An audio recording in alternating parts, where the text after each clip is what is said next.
Bu videoda Tyler Durden felsefesini ve onun neyi temsil ettiğini anlatacağım. Özelliklerine ve kullandığı tekniklere değineceğim. İlk felsefesi mükemmelliğin hatası. Tyler Durden asla tam olmaya çalışma. Mükemmel olmayı bırak der. Ne olacaksa olsun. Olanları tüm görkemsizliğimle akışına bırakıyorum. Ona göre mükemmel hatalıdır. Mona Lisa bile dökülürken mükemmel olmaya çalışmak çelişkili bir kusurdur. Evrende hiçbir şey kusursuz olamaz. Olunamayacak bir olgunun peşinden gitmek de zaman kaybıdır. Bu hayatı yara izlerimiz ve kusurlarımızla kabul etmemiz gerekir. Bu kusurlar hayatımızın bir nişanesidir. Saplantı haline getirilmiş bir dış görünüm, büyük bir servet peşinde tüketilen ömür, tüm bunlar mükemmelliyetçi arzuların hiç bitmeyecek istekleridir. Bunlar hayatı ıskalamana neden olur. Tyler Durden'ın ikinci felsefesi sahte etiketler. Tyler Durden, sahip oldukların gün gelir sana sahip olur der. İşin değilsin, bankadaki paran değilsin, kullandığın araba değilsin, cüzdanın içindeki değilsin, üzerindeki haki pantolon hiç değilsin. Bunlar Tyler Durden'ın sözleri. Etiketler tatlı gelir. Hayatımızda eksik olan şeyleri tamamlamış gibi görünürler. Lüks bir araba, marka eşyalar, şık duran bir meslek etiketi. Bunlar elbette ki herkesin hakkıdır. Ancak özbenliklerimizde eksik bulduğumuz yönlerimizi bunlarla tamamlamaya çalışırsak hata ederiz. Bunların arkasına sığınırsak zihinsel bir köleliğe mahkum olmuş oluruz. Mutluluğu dışarıdan gelen övgü sinyallerinde ararız. Epiktetos karakter şöhretten daha önemlidir der. Eksiklerimizi giderdiğini düşündüğümüz şeyler karakterimizin önüne geçerse zihinsel kölelik başlar. Zihinsel kölelik, köleliğin en beteridir. Tyler Durden'ın üçüncü felsefesi zorlukların gerekliliği. Tyler Durden filmin başlarında yara izim olmadan ölmek istemiyorum der. Tyler ve anlatıcı birbirleriyle kavga ederler. Kavga sonrasında arınmış ve huzurlu hissederler. Elbette şiddete yönelik her gereksiz durumdan kaçınmak gerekir. Bunun övülecek yanı yoktur. Alınması gereken mesaj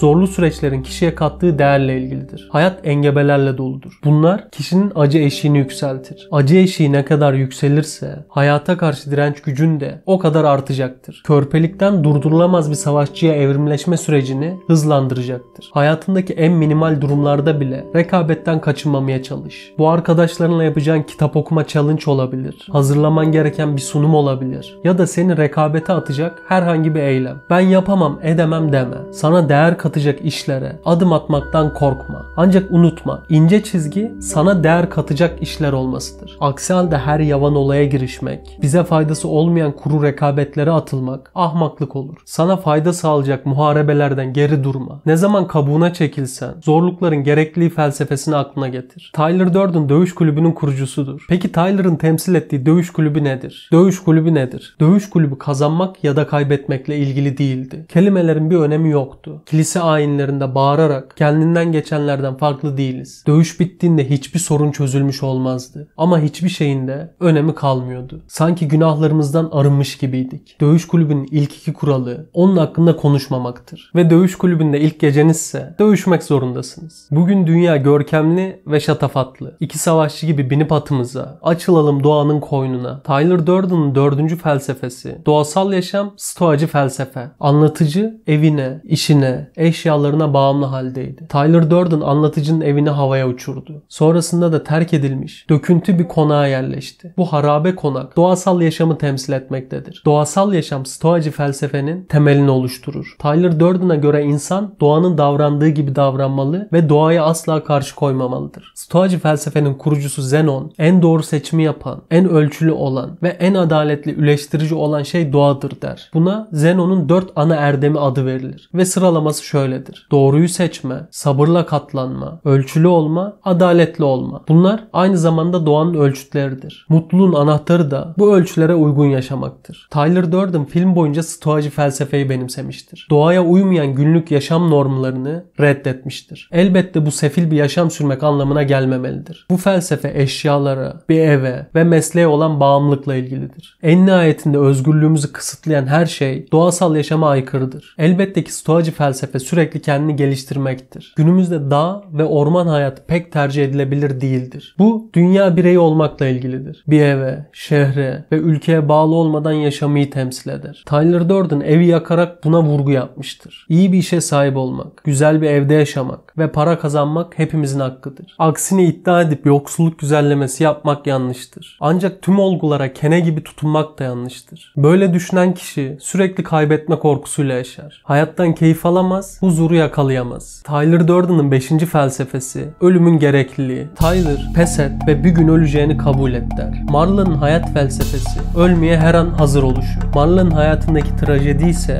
ölmüyor oluşu. Burada anlatıcı yani Tyler Durden ölmüyor oluşu trajedi olarak nitelemektedir. Dünyadaki tüm canlıların amacı türünü devam ettirmektir. Hayatta kalmak ve ölümden kaçınmak.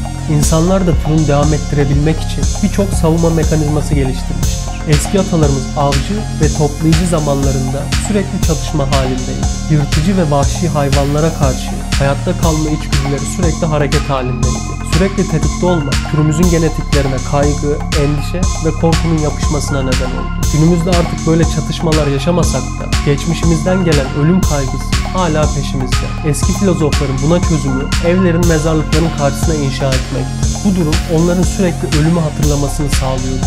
Sürekli ölüm düşüncesine maruz kalan zihin zamanla ölümden korkmamaya başlıyor. Bunun yerine arınma ve özgürlük hissi alıyordu.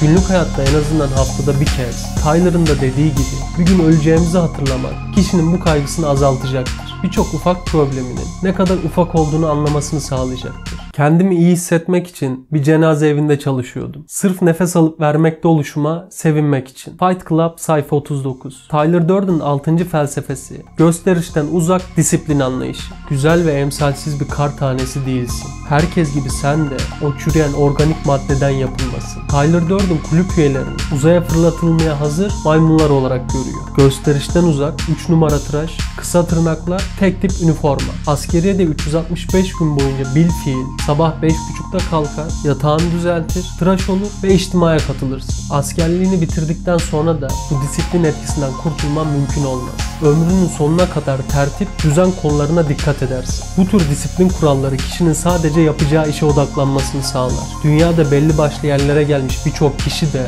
başarısını bu disipline borçludur. Tyler'a göre gösteriş zihni bulandırır. Hedefe odaklanmayı engeller. İş bitiricilik konusunda kişiyi tökezletir. İnsanın tam zıttı yine kendisidir. Tyler Durden anlatıcının hayali karakteridir. Aslında içinde olan kişi. Peki Tyler Durden'ın aslında temsil ettiği şey nedir? Tyler Durden neyi temsil ediyor? Tyler Durden hiç var olmadı ama hep vardı. Tyler filmde özgürlüğü temsil etmekte. Bütün umutların yok oluşunu, dibe vurmayı ve yeniden yükselişi. Her gün ölüp yeniden doğmayı, her günün tek günün olmasını. Güne başladığında ana rahminden çıkarsın. Gün bitince mezara geri dönersin. Bir gün tüm yaşamın kendisi kadar değerli. Bir gün saat, dakika ve saniye değil. Bir gün eşittir bir yaşam. Buraya kadar Tyler Durden'ın felsefesini anlattım. Onun ve dövüş kulübünün neyi temsil ettiğine değindim. Şimdi de onun kullandığı yöntemlere bir göz atalım. Tyler'ın kullandığı ilk yöntem çıplak gözle güneşe bakma yöntemi. Tyler ve anlatıcı biyoloji öğrencisi olan Raymond Hassel'ın ensesine silah dayadı. Biyoloji öğrencisinin hayali veteriner olmaktı. Tyler eğer hayalleri peşinden gitmezse onu öldüreceğini söyledi. Ondan bununla ilgili söz aldı ve çocuğun hayatı o günden sonra eskisi gibi olmayacaktı. Bu ölümle burun buruna gelme durumu Hassel'da bir arınmaya neden oldu. Yaşamına bir anlam getirdi. Aynı durumu Dostoyevski'de de görürüz. O da idamdan son anda kurtuldu ve hayatı asla eskisi gibi olmadı. Yediği yemeklerin, aldığı havanın kokusu değişti. En iyi eserlerini bundan sonra oluşturdu. Bu güneşe çıplak gözle bakmak, ölüm korkusuyla yüzleşmektir. Gündelik hayatta böyle durumlara kalkışılmamalıdır. El yapımı bir ölümle yüzleşme simülasyonu hüsranla sonuçlanır ve yapay olduğu için kişiye herhangi bir fayda sağlamaz. Tyler'ın kullandığı ikinci yöntem görev değer anlayışı. En sıradan takının bile üzerine örtü örtersen mücevhere dönüşür. Uğrunda çaba sarf ettiğimiz ödülleri vitrinimizin en üstlerine koyarız. Tyler bunun bilincindeydi. Kullandığı yöntem amaca değer katmaydı. Bunun için de kulübe dahil olmaya çalışan adaylara engeller oluşturdu. Onların üye olmak için emek vermelerini sağladı. Adaylara çok genç, çok yaşlı veya çok şişman olduklarını söyledi. Eğer aday gıda ve barınak yardımı almadan 3 gün beklerse içeri gelip eğitime başlayabilirdi. Buna amaca yönelik değer katma denir. Böylelikle üyelerin kulübe bağlılıkları demir gibi güçlendi. Günlük hayatta gereksiz yere yapılan iyilikler bunun en büyük örneğidir. Karşıdaki kişi sanıldığı gibi bunun kıymetini bilmez. Çünkü iyilik hazır tabakta önüne sunulmuştur. Bu kendin için de geçerlidir. Eğer her gel denildiğinde gelen, kimseye hayır diyemeyen biriysen dikkatli ol. Bunun yan etkisi birçok en iyi arkadaşa sahip olduğunu düşünmektir. Diğer yan etkisi ben zaten herkesle iyi geçinirim dir. Böyle biriysen bazı önlemler almanın zamanı gelmiştir. Tyler'ın kullandığı 3. yöntem ödev sistemi. Tyler kulübe üye olanlara ödevler veriyordu. Onların kulüp için bir şeyler yapmalarını sağlıyordu. Böylelikle üyelerin kulübe bağlılıklarını güçlendiriyordu. Bu yöntem görev değer anlayışıyla bütünlük oluşturur. Günlük hayatta da bu farklı değildir. Birinin sana değer vermesini istiyorsan onun senin için iyilik yapmasını sağla. Bu isteğini net